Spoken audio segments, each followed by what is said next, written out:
Alam mo ba na sa 10 pieces lang ng siomai everyday, pwede ka nang kumita o makaipon ng 35,000 o higit pa? Gusto mong malaman kung paano?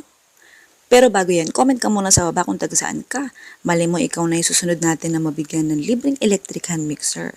So ayan, ang una nating nilagay, asukal. Optional lang yan kung ayaw maglagay, pwedeng hindi. Naglagay din ako dito ng seasoning. As usual, optional lang din. Baking powder, kailangan mo talaga maglagay. Oo. Tapos, harina. Sa harina, ang ginamit ko rito, bread flour. Pero pwede kang gumamit ng iba pang klase ng harina. Next is tubig. Oo. Tapos, halo ka lang, ganun lang. Hanggang sa maging smooth yung texture. Hindi naman as in totally. Basta pag nagmukha na siyang malapot, ayun na yun. Oo. Tapos punta tayo sa siomai. Mga 10 piraso lang ang kailangan natin sa recipe na to. Tapos, hatiin natin siya sa dalawa. Ganyan lang siya. Super dali. Oo, mas madali siyang hatiin kung gunting ang gagamitin mo. Tapos nagbudbud lang ako dito ng harina.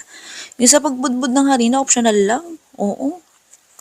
Kasi dapat diretso ipapalaman ko na yan dun sa butter. Kaya lang naisip ko baka mamaya mapansin, sabihin hilaw. So ayan, ginamit ko tuloy si Gabor, yung ayan, electric cooker nila na meron ng steamer, non-stick pa yan. Tapos ito meron on-off na siya.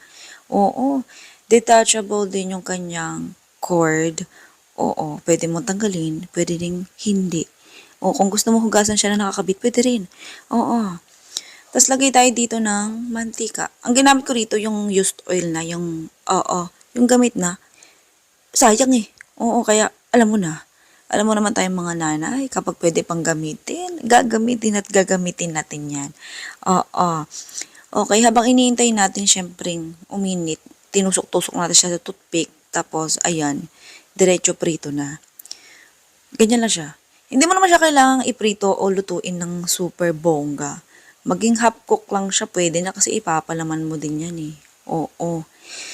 Sa recipe natin na to, pwedeng hindi siomai ang gamitin mo.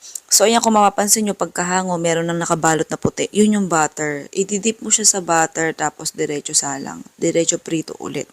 Ganon. Oo. Puro prito-prito dito sa recipe nito. Prito, halo, prito, ganon. Super dali lang din yung lutuin, o diba, bongga? Kahit di ka marunong magluto, kaya mo yan, baka magreklamo ka pa, ha? Oo, kaya mo yan. Oo, basta gusto mo, kaya mo yan.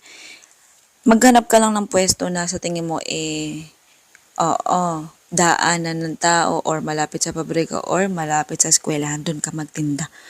O kaya sa maraming tambay, ganyan. Oo, basta yun yung mga pwesto na mabenta eh. Sa plastic naman, optional lang to. Pwedeng hindi mo gamitin. Pwedeng diretso toothpick na yan. Pero kung halimbawa take out, ayan, para mas maganda, mas presentable, gamit ka nitong plastic. Pero kung gusto mo mas makamura ka, di mag-plastic labo ka na lang. Gusto mo, wag ka na rin gumamit ng toothpick.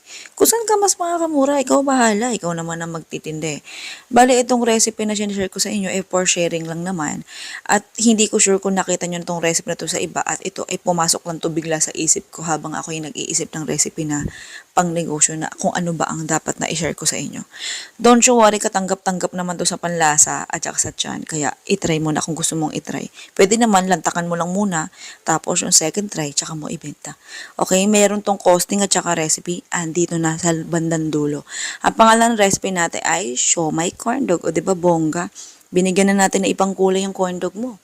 Okay, ito na yung costing. Tingnan mo lang maigi, computein mo na. Sige na, goodbye, good luck. Love you.